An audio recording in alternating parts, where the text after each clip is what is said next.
అంత సాధ్వి లేదు. నేను ఒక తాళపాక అన్నమయ్య వెంకటేశ్వర స్వామి దగ్గర పోతుంది రోజమ్మయ్య రోజా మా అత్తే. అది కాదు కాదు ఇప్పుడు ఆమె ఒక హిందూ అండి. నేను ఎవరు తక్కువ అంచనేసి చెప్పట్లే. నేను మా ఆవిడ నా పరిచయం అయిన తర్వాత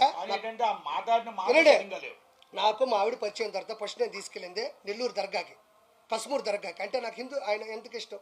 నేను 2 సినిమాలకి కో డైరెక్టర్గా క్రిస్టియన్ మూవీకి చేశాను, సేవియర్ అని. ఇప్పుడు కూడా ఆర్పి నాయుడు అని ఉంటుంది చూడండి. అంటే నేనేదో కమ్మని చెప్పడం కదా, దాంట్లో ఆ పేరు ఉంటుందని చెప్తున్నా. ఆ మనిషి పైకి 30 బండ్లు 40 బండ్లు, ఈమె గన్మ్యాన్లు, ఈమె హోదా, ఈమె టింగు టింగు టింగు. నన్ను చూడు, నా అందం చూడు. ఏమైందమ్మా ఈరోజు? ఏం చూడాలి నీకు? ఎగిరిగిరి పడ్డావు, 1000 కోట్లు దంచావు నువ్వు. ఈరోజు నగిరిలో అట్ర ఫ్లాప్ అయ్యావు నువ్వు. ఏం కర్మ నీకు? వెంకటేశ్వర స్వామి దగ్గర జరిగే అవినీతిని ఒక్కరోజు ప్రశ్నించకపోయాను. జగనన్న జగనన్న అందరూ నిన్ను మెచ్చుకుంటున్నారన్న అన్న అన్న గొడ్డలే. ఏం కాదు, 10 మేము ముష్టి వేసాం అనుకోండి, గాడిద కొడకలారా మీకు 10 ముష్టి వేసాం.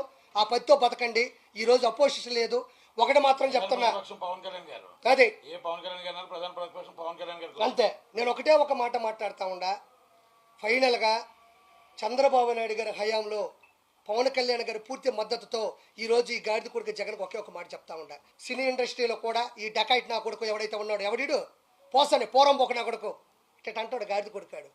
వాడు పోయాడు. వాడికి ఎఫ్డీసీ చైర్మన్ అంటే ఫిల్మ్ డెవలప్మెంట్ కార్పొరేషన్, ఎవడికి తెలియదు.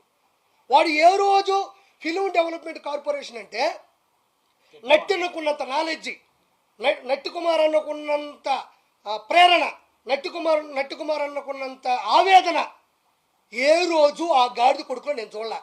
ఎఫ్డీసీ చైర్మన్ అంటే అయ్యా జగన్మోహన్ రెడ్డి గారు చిరంజీవి గారి ఇంటి ముందు ఇది చేద్దాం, లేకపోతే నాగార్జున గారితో పెట్టి కొంచెం వీళ్ళందరినీ నిధులు తీసుకొని ఒక ఇల్లు కట్టిద్దాం, లేకపోతే ఇంకోటి చేద్దాం, ఎఫ్ఎన్సీసీ చేద్దాం, ఫిలిం ఛాంబర్ చేద్దాం, 24 క్రాఫ్ట్స్ ఉన్నాయి వాటిని పైకి తీసుకొద్దాం, రకరకాల సంఘాలు ఉన్నాయి, లేకపోతే నిరుపేద కళాకారులకు ఇల్లు పట్టాలిద్దాం, లేదంటే నిరుపేద కళాకారులకు 24 గంటల భోజనం అని ఒక పథకం పెడదాం. పాపం ఆర్టిస్టులు కృష్ణానగర్లో భోజనం పెడతాం. ఈ వదిలేసి చిరంజీవి గారు ఓడిపోయారు, పవన్ కళ్యాణ్ గెలవడు. చిరంజీవి గారు ఓడిపోయి ఒరే బొచ్చుగా 21 వచ్చిన ఈ గాడిద కొడుకుడు చిలకలూరుపేటలో వీడికి ఏమొచ్చినాయి? వీడికి ఆ రోజుల్లో డిపాజిట్ రాని గాడిద కొడక ఈరోజు పవన్ కళ్యాణ్ గారు అనే స్థాయిలో మీద గాడిద కొడకలారా తిట్టారు. ఈరోజు ఒక చరిత్ర అయిపోయినాయి తిట్లోని కలిపి. కాబట్టి ఇంత గొప్ప విజయాన్ని అందించిన ప్రజలందరికీ నేను వాళ్ళ పాదాల మీద పడి నా నమస్కారాలు తెలియజేసుకుంటూ, నేను మీ కిరాకార్పిని. జై చంద్రబాబు, జై పవన్ కళ్యాణ్, జై బీజేపీ, జై లోకేష్ బాబు, జై ఆంధ్రప్రదేశ్.